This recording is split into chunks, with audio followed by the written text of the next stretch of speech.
Hi നമസ്കാരം. പുതിയൊരു വീഡിയോയിലേക്ക് സ്വാഗതം. ഇന്നിവിടെ ചെറിയൊരു ടോപ്പിക്കാണ് ചർച്ച ചെയ്യാൻ പോകുന്നത്. കാരണം ഇപ്പം മഴക്കാലമാണ്.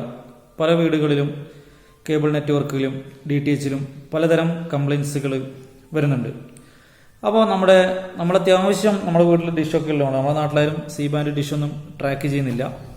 അതുവഴി ആരും അധികം ചാനൽസുകളൊന്നും സി ബാൻഡ് ട്രാക്ക് ചെയ്ത് കാണുന്നില്ല. എങ്കിലും ഞാൻ വളരെ പരിമിതമായ കുറച്ച് ഡിഷുകൾ വെച്ച് ട്രാക്ക് ചെയ്യുന്നതുകൊണ്ട് നമ്മുടെ ചുറ്റുവട്ടത്തുള്ള DTHൽ ഒന്ന് രണ്ട് വീടുകളിൽ കഴിഞ്ഞ ദിവസം സിഗ്നൽ കിട്ടുന്നില്ല എന്ന് പറഞ്ഞു. അപ്പം ഇപ്പോൾ കോവിഡ് കാരണവും ഒന്നാമത് ലോക്ക്ഡൗൺ കാരണവും അവരെ കസ്റ്റമർ കെയറിൽ നിന്നും അല്ലെങ്കിൽ അവർ ജീവനക്കാർക്കോ വന്ന് ശരിയാകാത്തത് കൊണ്ട് നമ്മൾ ജസ്റ്റ് പറഞ്ഞു. അങ്ങനെ പോയി നോക്കുമ്പോൾ പ്രാഥമികമായിട്ട് നമുക്ക് കണ്ടത്, അല്ലെങ്കിൽ എനിക്ക് നോക്കുമ്പോൾ കണ്ടത്, ഞാൻ ആ LNBയുടെ ഹോൾഡർ അയച്ചു നോക്കിയ ഉടൻ തന്നെ കാര്യം പിടികിട്ടി. അതിനകത്ത് നമ്മൾ തുരുമ്പ് റസ്റ്റ് വന്നിട്ടുണ്ട്. വെള്ളം കയറിയിട്ട് വെള്ളം എന്ന് പറഞ്ഞാൽ നല്ലോണം വെള്ളമൊന്നും കയറുന്നില്ല. ഒരു ഈർപ്പം തട്ടിയിട്ട് അതിനകത്ത് ഒരു തുരുമ്പിൻ്റെ അയൺ ഓക്സൈഡ് ഇങ്ങനെ തുരുമ്പ് വന്നിട്ട് ഇങ്ങനെ കട്ട കെട്ടി അവിടെ നിൽക്കുന്നുണ്ട്. എനിക്ക് തോന്നി സ്വാഭാവികമായിട്ടും നമ്മൾ ഇതുപോലുള്ള ഒരുപാട് പ്രശ്നങ്ങൾ ഫേസ് ചെയ്തിട്ടുണ്ട്.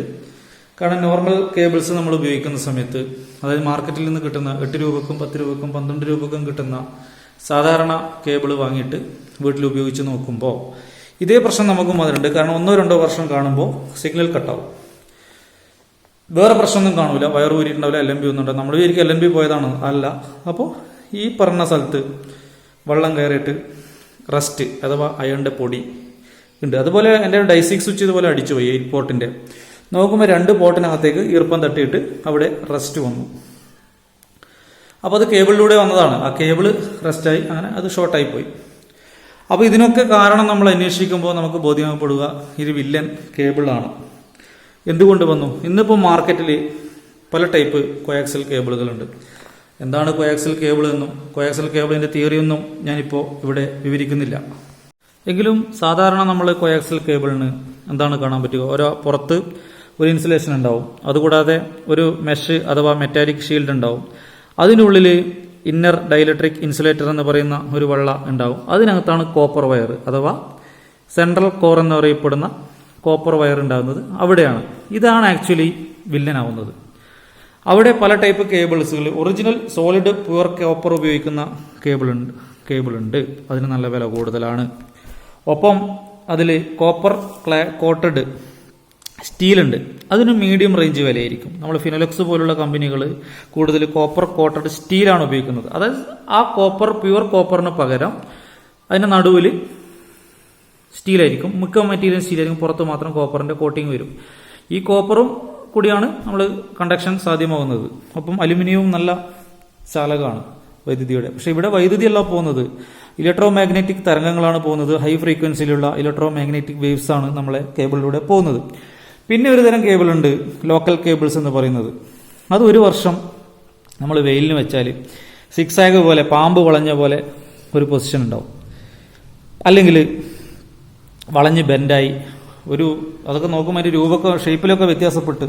അതിന് കുറേ കാരണമുണ്ട്. അവർ ഉപയോഗിക്കുന്ന നമ്മുടെ ഔട്ടർ ഇൻസുലേഷൻ കേബിള് അത് വളരെ മോശം മെറ്റീരിയലായിരിക്കും.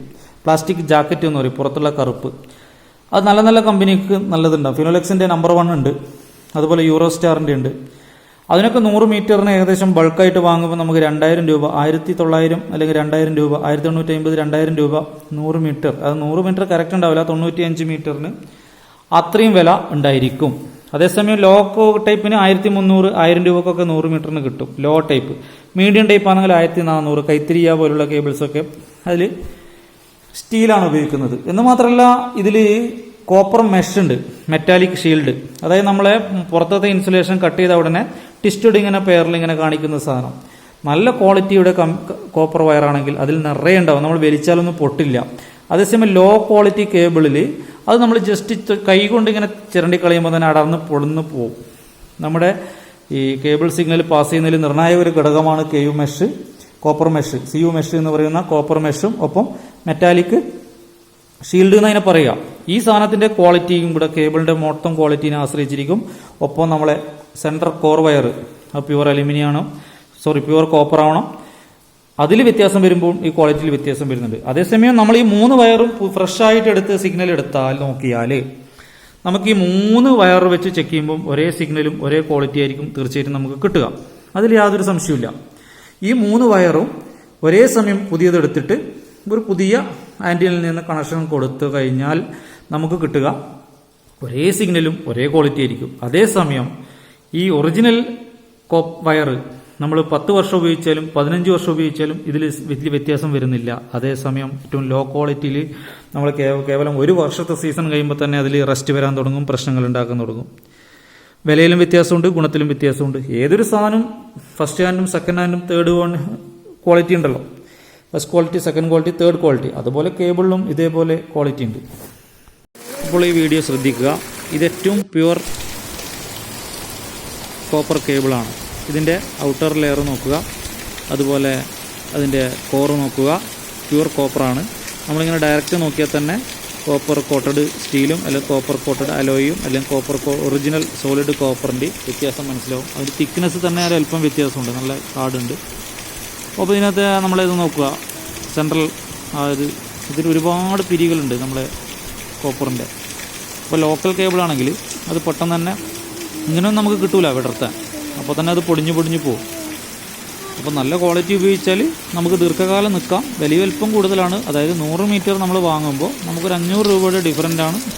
ഒരു 500-800 രൂപ വരെയുള്ള ഒരു ഡിഫറൻ്റാണ് നമുക്ക് തീർച്ചയായും ഇതിൽ കാണാൻ കഴിയുക. ഒപ്പം ഇതിൻ്റെ ഔട്ടർ ലെയർ നല്ല കട്ടിയുണ്ട്, ഒരു പ്രശ്നവും ഉണ്ടാവുന്നില്ല.